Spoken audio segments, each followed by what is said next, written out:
Ya, Anda masih bersama kami dalam IDX Precision Closing. Pemirsa, pandemi COVID-19 yang diikuti oleh pembatasan sosial berskala besar di sejumlah wilayah di Indonesia jelas berdampak pada sektor pariwisata. Dan apa saja sebetulnya dampak negatif bagi sektor pariwisata tersebut? Kita langsung saja cermati dalam infografis berikut ini. Kita ke informasi yang pertama, pemirsa, di mana ini merupakan tingkat penghunian kamar hotel di tahun 2019 dan juga di tahun 2020.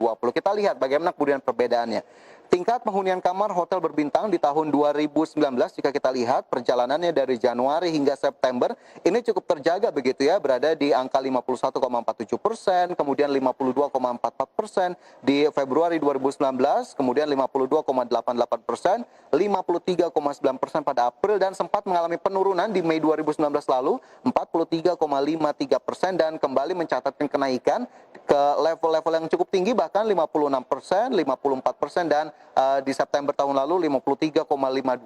Namun di tahun 2020 jika kita lihat datanya, ini Januari sampai dengan September penurunan signifikan begitu jelas terlihat, terutama dari periode Februari, Maret dan juga April, di mana Februari masih berada di 49,2%, langsung turun ke 32,24% dan bahkan menyentuh level yang cukup rendah 12,67% seiring kasus COVID-19 yang mulai merebak di Indonesia dan mulai mengalami improvement ataupun perbaikan pada Mei, Juni, Juli, dan juga Agustus. Kita lihat 14,45%, 19,27%, dan bahkan menyentuh 32,02% yang merupakan level cukup positif dibandingkan bulan Februari dan juga Maret lalu. Dan di September, tingkat keterisian atau occupancy rate dari hotel berbintang ini mencapai 32,12%, dan data ini diambil dari Badan Pusat Statistik. Dan turunnya tingkat keterisian kamar hotel pemirsa pada September 2020 yang sebesar 21,4% secara tahunan juga diakibatkan oleh rata-rata lamanya menginap wisatawan di hotel berbintang, baik wisatawan mancanegara maupun wisatawan domestik, di mana rata-rata lama menginap di September 2020 yakni 1,73 hari. Angka ini turun 0,11 poin dibandingkan September 2019 lalu. Dan selain terkait dengan tingkat hunian hotel, sektor pariwisata juga erat kaitannya dengan industri penerbangan, khususnya penerbangan domestik. Dan jika kita lihat dari sisi jumlah penumpang ini terdapat penurunan secara tahunan pada September 2020 lalu. Seberapa jauh sebetulnya penurunan yang terjadi dari penumpang pesawat atau penerbangan domestik? Kita lihat dalam grafis berikutnya, pemirsa. Ini merupakan data-data terkait jumlah penumpang pesawat penerbangan domestik di tahun 2019 dan juga 2020.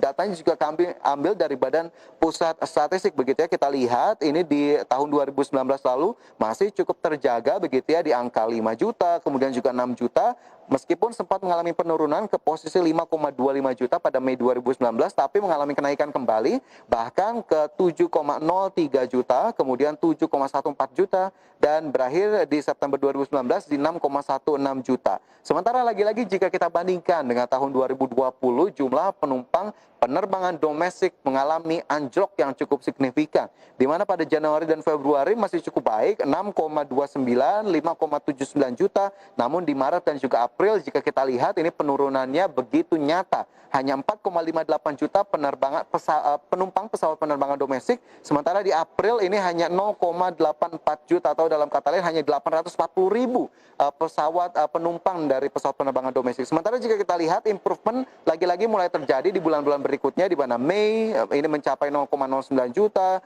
kemudian Juni 0,62 juta, mulai Juni ini jika kita lihat titik improvementnya, kemudian 1,46 juta pada Juli, sementara Agustus hampir menyentuh 2 juta penumpang, dan jika kita lihat di September 1,89 juta penumpang.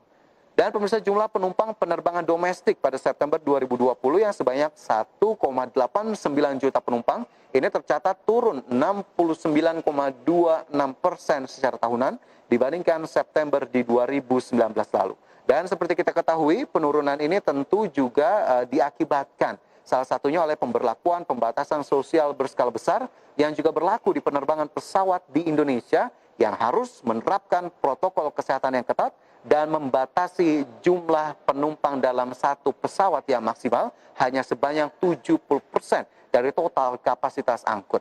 Dan kemudian bagaimana sebetulnya realisasi kunjungan wisatawan khususnya wisatawan mancanegara ke Indonesia sampai dengan September lalu. Kita coba lihat di grafis berikutnya. Apakah kemudian terjadi penurunan yang juga signifikan? Langsung saja kita cermati bersama jumlah kunjungan wisatawan mancanegara ke Indonesia. Di mana pada tahun 2019 lalu, ini Januari berada di posisi 1,27 juta begitu ya. Kemudian kita lihat 1,24 juta pada Februari dan mengalami peningkatan terutama di bulan Juni 2019 ke posisi 1,43 juta, kemudian mengalami kenaikan ke 1,468 juta dan bahkan menyentuh level 1,53 juta begitu ya pada 2019 lalu. Sementara jika kita lihat di tahun 2019, Wisman-nya ini turunnya sangat signifikan sekali, terutama pada Februari sudah mengalami penurunan ke level 864.000, kemudian Maret 471.000, dan bahkan ini turun lebih dari 50%, pada April hanya 150.000 wisatawan mancanegara. Dan jika kita lihat, ini belum mengalami perbaikan yang begitu signifikan karena masih berada di posisi yang kurang lebih sama, 150 dan juga 160.000. Dan jika kita lihat, di September 2020, 153,5 ribu kunjungan wisatawan mancanegara. Bahkan data menyebutkan bahwa kunjungan wisatawan mancanegara banyak didominasi oleh kunjungan bisnis, bukan murni untuk berwisata.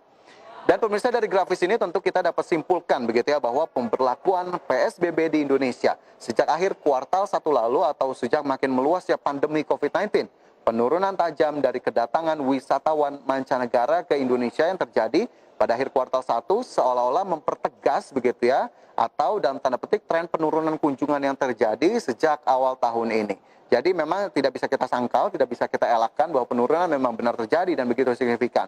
Kemudian bagaimana sebetulnya jika kita lihat secara kumulatif tren penurunan kunjungan wisatawan mancanegara ke Indonesia pada periode Januari hingga September 2020. Kita lihat ke grafis berikutnya pemirsa, di mana ini merupakan data akumulasi kunjungan wisatawan mancanegara hingga September 2020 dan kita bandingkan dengan tahun-tahun sebelumnya. Di mana pada tahun 2016 di periode yang sama Januari hingga September ini kunjungan mencapai 8,362 juta, kemudian naik di tahun 2017 10,669 juta. Pada 2018 11,955 juta seiring dengan upaya pemerintah untuk kemudian mengundang terus wisatawan mancanegara agar bisa mengunjungi Indonesia, dan di tahun 2019 kembali naik meskipun tidak terlalu jauh begitu ya, hanya 12,102 juta. Sementara jika kita lihat secara akumulasi Januari hingga September di tahun ini ternyata hanya mencapai 3,562 juta begitu ya. Jadi kita lihat memang ini begitu terasa perbedaannya dari 2019 dan juga tahun-tahun sebelumnya.